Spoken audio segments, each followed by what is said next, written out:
meron din pinagpipistahan ngayon. Namumula rin po ang hasang ng mga marites sa South Korea dahil ang natuklasan naman nila doon at nakita ay magkasama sina Richard Gutierrez at Barbie Imperial.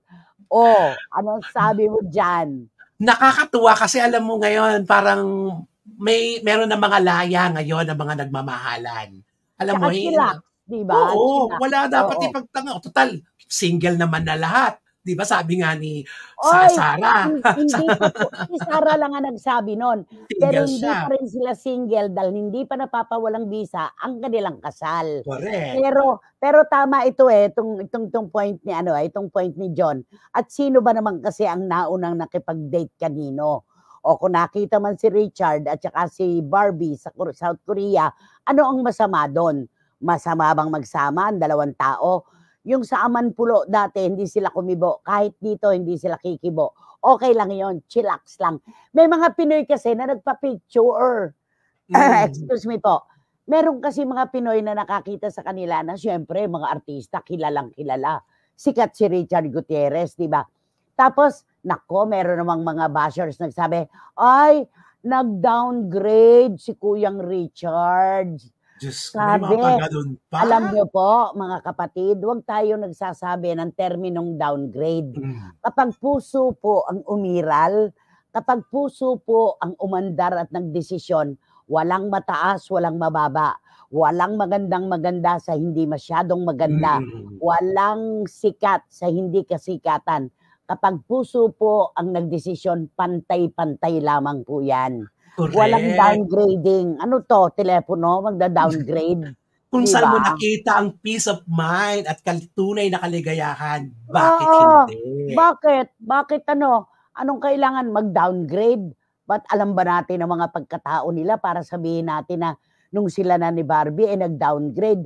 Anong magagawa natin kung yun na nagpapasaya kay Richard, di ba? Ganun lang yon. Wag po natin ginagamit. Wag nating husgahan yung antas ng, bakit? Sikat na sikat ba si Sara Labati? Hindi rin naman sumikat din naman si Sara dahil kay Richard Gutierrez. Yun. Di ba? Syukot ka, magkomento. Bakit? Hindi ka dapat natakot. Di ba? Totoo naman Nakilala talaga si Sara dahil din kay Richard. Kaya nga. Ganito rin ito mangyayari. Talagang history repeat itself. Kaya wag ikumpara si Barbie Imperial na nag-downgrade daw. Mali po yung termino na yon. Sa puso, pantay-pantay. Walang malaki, walang maliit, walang sikat at hindi gaanong kilala. Ganun lang yon. Basta nagmamahalan, pasok yan. Di ba? Oo, tama yan. Sabi ni Dan Clavesillas, ay bumalik siya kay Alden at kay Catherine. Tuloy na raw ang love story ng dalawa mismo. At sabi ni Lulu, nanay, sa mga pictures po ni Barbie dyan sa screen, may hawig po siya kay Sara Labati. Napansin ko rin yon. Lulumalig, napansin ko. Yung hugis ng mukha.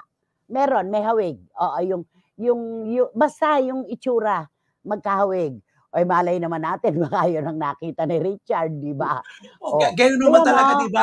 Malilig ka talaga. Pati forma, magkahawig talaga. Ayan, di ba? Hindi nagkakalayo, di ba?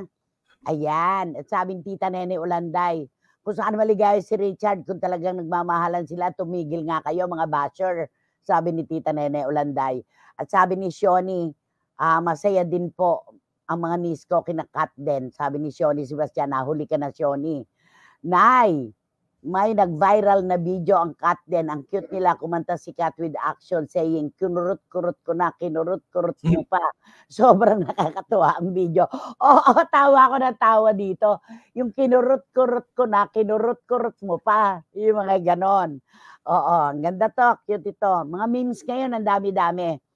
Sa mga nagsasabing nag-downgrade si Richard, hoy, sino at saan din ba nagmula si Sara? Nakilala lang naman siya dahil din kay Richard Gutierrez. Ayan. Of course, nung maging contestant, itong sa reality show, sa isang sa Starstruck, nakilala na siya, pero mas nakilala siya nung maging sila ni Richard Gutierrez. Kaya yung downgrading, mali ito. Gadgets lang po ang dina-downgrade at ina-upgrade. Yun na. Correct po, nanay, at may pabusina kung mahina ang signal at nasa ICU ang ipitito ni nanay. Walang bagyong makakahadlang sa paikot. Hindi kumpleto ang araw pag walang supply ng paikot ni nanay. Naku, at maraming salamat din sa inyong mga mensahe. Sobra-sobra. Walang sabit, kaya okay lang po na makita sila kahit saan. Pinagbubunyi lang po ni Richard ang kanyang kalayaan. Itong mga nagsasabing nag-downgrade, bakit? iPhone ba kayo at feeling nyo high-end? Manalamin nga kayo. Nagalit si Dan. Nagalit si Dan. Yun na. Nakakatuwa naman yung mga ano nila. Alam mo, ang Pinoy talaga ayaw nung lalaitin mo yung kadate ngayon. Ayaw nila yung ganon. Kasi talaga hindi talaga maiiwasan ang comparison talaga kung sino yung pangkasalukuyan at yung nagdaan kasi. Laging ganyan. Meron ganyan talagang kwento. Sabi nga kung saan tayo masaya, doon tayo. Naku, ano kaya itong kay Paulo Ubalde ng Virac? Ala ng bagyo dyan, ha? Mga kababayan natin sa Quezon at sa Bicol, mag-iingat pa rin po kayo. Nay, ano ba ang paki nila kung nakitang magkasama sa South Korea sina Richard at Barbie? Di pumunta rin sila sa Korea.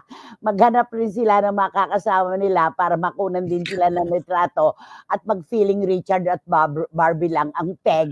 Sabi ko na yun, ano, kauuwi rito eh. Akala ko nga sasabihin niya, siguro to nang babas na to, mga walang pampunta sa South Korea. Ganun si Paolo, di ba? Oo. Agree po, Nay. Hindi po natin kilala si Sarah para sabihing downgraded version niya si Barbie. Basta po, Nay, pagdating sa Kat din, walang papalag na super nag-upgrade si Kat. Hindi mo ginamit, Mayang. Kina Richard. Pero ginamit mo naman sa Kat din. Sa kabila. Nag-iisa ka talaga. Kokonyatan ka na ni Freely niyan. Oo. Excited na ako to see another Hello Love Again, sabi ni Neneng Potot Gensoli. Abangan natin yan. At ano kaya? Ito, pahabol lang to bago tayo mag-break. Kay Miss Nags. Nay Christy, nakatutok din po ako ngayon. No comment lang po ako sa Kat din kasi nasabi ko na po kahapon at mas gusto ko pa rin po ang Mayang at Alden.